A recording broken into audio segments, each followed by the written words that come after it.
second story that we are discussing today in greater detail is the role that India could play in ending the Russia-Ukraine conflict. There are now more global voices that are raising that possibly India can make a pitch to start the negotiation, possibly even resolve the conflict. Now, it's Italy, another major power in Europe, that has said that India should play a role. We're going to come to that in just a bit, but before that, let's also tell our viewers that Indian National Security Advisor Ajit Doval is also likely to visit Moscow soon, and could this be the precursor to India brokering peace? That's our big question that we are asking on India Global. Let me get in both Shashank, Ambassador Shashank, who is the former Foreign Secretary, as well as Dr. Mridula Ghosh, who is Associate Professor, National University of Kyiv, joining me to discuss this. And let me just quickly play that and put that graphic on for our viewers to see, which is what exactly President Putin said and what exactly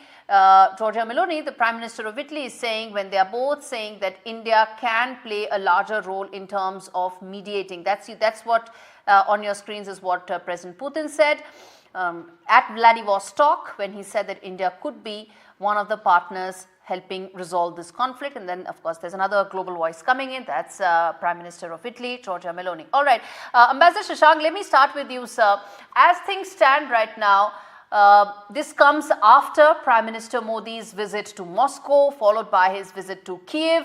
And it seemed that there was only a little bit that India could do, probably be at best a bystander. But as things stand right now, India is far more than a bystander and could probably make those initial steps towards a possible peace proposal. Well, India has two roles to play as seen by the global community. One is that it's a fast emerging economy which imports almost 80% of its energy requirements from abroad. So therefore, for a very large population of India, we have to ensure that their energy requirements or other food and other security requirements, they are not disturbed in any way. And therefore, India has to play that role in order to show that, yes, we are for peace, for dialogue and diplomacy. Second role that India has to play is an important member of the Global South community, where not only at G20 meeting, India was able to get the whole African Union included as a member of the G20 get-togethers, but also we are involved in several other partnerships like SCO, like BRICS and many others, whereby we have to represent the views of the Global South. And therefore, while Russia would try to see that, yes, India looks after its interests, which also match with Russian interests, but then they are saying that, well, as a representative of the Global South, which they trust very much, they would be willing to see that India can, along with other countries, can play a role. Ukraine also feels the same way. But I think the point is that the Ukrainian people are suffering very much, like the Russian people are also suffering. And therefore, it is for the Ukrainian government and Russian government to decide as to when do they actually want to achieve peace. Absolutely. So India has to create the ground along with the Global South. And then we just have to wait and see how the two main adversaries are able to reach that stage. Right. Dr. Ghosh, come in on that is it now up to the leaders of the Global South and countries like India that could actually now identify possible peace proposals? Well, I really will welcome such an idea. And even, when our Prime Minister says this is not an era of war, and he reiterates the idea of peace. So from that standpoint, if we can really make a qualitative difference in brokering any such deal between Ukraine and Russia, that would be great. Having said that, I would, however, state that we must be equidistant and we must be very balanced and very neutral. So that should be also the popular perception. Here, the popular perception is a little bit different due to different factors.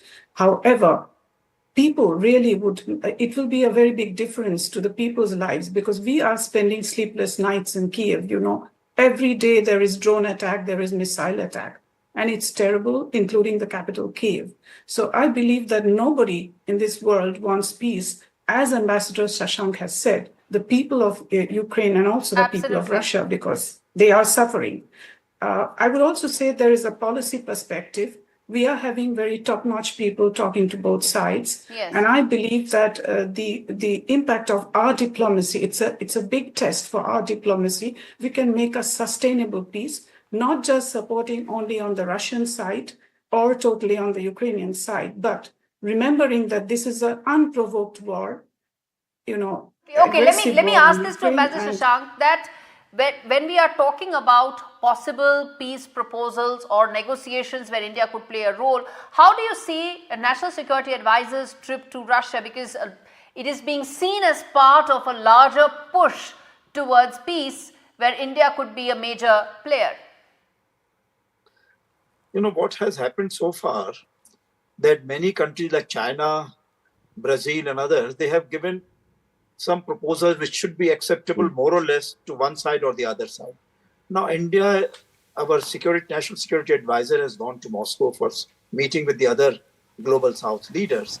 And they have to make sure that it's not a question of proving that India is in the middle, that India will not do certain things to look after its own economy, or which would be helpful to the Russian economy also.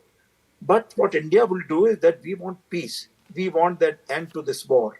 And therefore, we are quite willing to go ahead along with the other countries who are for peace. Because what happens that if there is war in Europe, definitely European people get affected.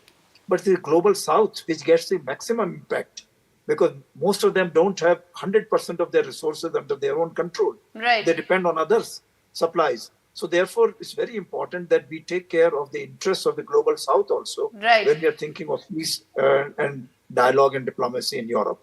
I guess that is the larger role that India is playing right now, which is, as a very responsible leader of the global South, it is making efforts to at least bring Russia and Ukraine on the negotiating table. With that, it's a wrap. Thank you so much, both of you, for taking out the time and joining me on India Global.